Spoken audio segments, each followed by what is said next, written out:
Hey, good morning, everybody. It is Thursday morning, and we are here going to do another live video interview with a local charity, Safe Passage over in Coeur d'Alene.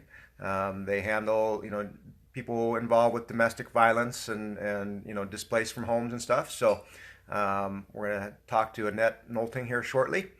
She's the director over there. Again, kind of covering what we talked about this week. Market stats on Monday. Toured a nice home in Post Falls on Tuesday, new construction. Yesterday we had the 5 vital tips for homeowners.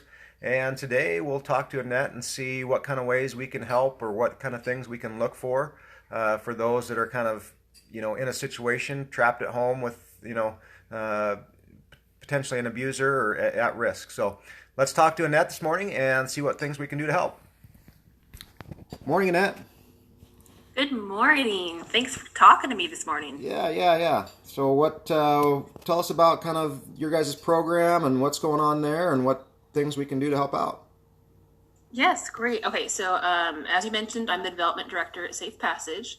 And Safe Passage is a violence prevention center based out of Coeur d'Alene. We're just down there on 4th Street, kind of in the like the Midtown area. So what we do is that we provide support and safety planning for survivors in the area. So what that means is if they come to us and they need help either getting out of an abusive situation or dealing with living with it, we help them what we call a safety plan. And so we help them out with figuring out ways to get out of situations, how to de-escalate situations, things like that. And we also have a safe shelter in Coeur d'Alene as well, which is secret. No one really knows where it's at. And that is almost always at capacity. So when a domestic violence survivor is in a situation where they need to get out and they feel unsafe, they have nowhere to go, they don't have any friends or family, we take them in there. And it doesn't matter, women, children, men, we take anybody. There's no judgment there on our part. That's a big part of what we do. Also, a lot of what we do is outreach. So typically, when school's in session, we will stay in local high schools like Lake City High School, Coeur d'Alene High School, as well as NIC, Idaho College's campus, and we will kind of just train local teens and young adults on what to look for in relationships, red flags, things like that, in order so that way they know things they might kind of brush off and think, oh, well, that just happens in a relationship, and it could not be physical abuse. It could just be constant, verbal abuse, emotional abuse, getting told they're less of a person, and then a lot of people will start to be like, well, they're not hating me, so why does it matter? It's okay. It's something that's kind of normal in the relationship. So it's us just trying to teach kids from a young age that their worth and that they should walk away from relationships that could be a struggle and see those red flags. So right now it's kind of weird because a lot of these kids who might have domestic violence at their homes, from family members or from significant others, don't have us right there at their schools, or they don't have those teachers or counselors checking in on them right now because they are at home all the time. And so we recently rolled out a 24-hour text line because that's really important right now, trying to get a dispute over always accessible. We've had a 24-hour phone line for a long time, but right now with survivors, a lot of them aren't leaving their homes because it used to be it was an escape was to go to the grocery store or run to the bank, and right now maybe their abusive partner is telling them, well, you shouldn't do that. It's unsafe right now. So it's kind of keeping them more trapped inside. It's a lot harder for them to get out and make a phone call or drive by our office to stop by. The 24-hour text line we rolled out was just a way for us to be even more accessible, and our advocates are emailing it 24 hours a day, 7 days a week. It never stops. And people have asked me a lot recently what domestic violence looks like for the area, just kind of across the board. And even though Safe Passage ourselves have had a slight decline of phone calls, that's simply because, as I just talked about, people are trapped inside. Because across the world, I think there's been almost a 20% increase in domestic violence cases across the world right now. Because when you're inside, stuck with an abuser, things that make the abuse worse would be, stress from money, which is a problem right now. Stress from health stress is kind of, I mean, it's a pandemic. It's going to make anybody stressed out. I mean, people who have a good, healthy relationship, it's going to put some strain on your relationship. So right now, it's kind of escalating that violence, and we're kind of preparing for once Idaho starts to unlock this week for us to have a pretty hefty wave of phone calls and contacts because people who kind of just, for lack of a better term, just kind of riding it out, just trying to survive it in order for them to get through this scary time and be able to come see us again. So, so we're kind of just getting prepared, kind of getting stocked up on items and making sure that we're staffed, ready to go. And then something else that I get asked a lot is what to look for, like, how do you know a friend's being abused, and it's kind of, it almost sounds a little bit cliche, but it's the same kind of things you look for with a friend who has depression or anxiety. It's that withdrawn, where they're not reaching out to you, they're not talking as much to you, they have short responses, they keep being like, oh no, I'm fine, kind of brushing off the idea of wanting to talk to you or hang out with you. And that's a lot of what happens right now, particularly with teenagers. And as far as teenagers are like that a lot of the time, no matter what. Sure. Teenagers, it's a little bit hard. But, and it's one of those things where the best thing you can do is maybe a friend you haven't heard from a week or two, or somebody who's usually a very outgoing person. You just haven't seen them on social media quite as much. You haven't seen them texting as much. Just shoot them a text, I've seen some great things come across my social media. People saying, hey, if you're in an abusive situation, just text me and ask me for my favorite recipe. And I'll reach out to you and we'll make sure that you're safe, and that's a great way to do it. Because sometimes people, don't know how else to reach out. People are afraid, they're ashamed, if they shouldn't be, of course, but it's, it's. And scared that they might get caught sending out a message and exactly. Suffer the repercussions of that. The number that you talked about texting, do you want to give that out? And then I'll also, if you'll email it to me, I will put it down in the comments so people have that text number as well. Yes, of course. So our new text line is 208-449-7228. All right, great. So yeah, I'll put that number down in the comments. Always happy to help. Yeah.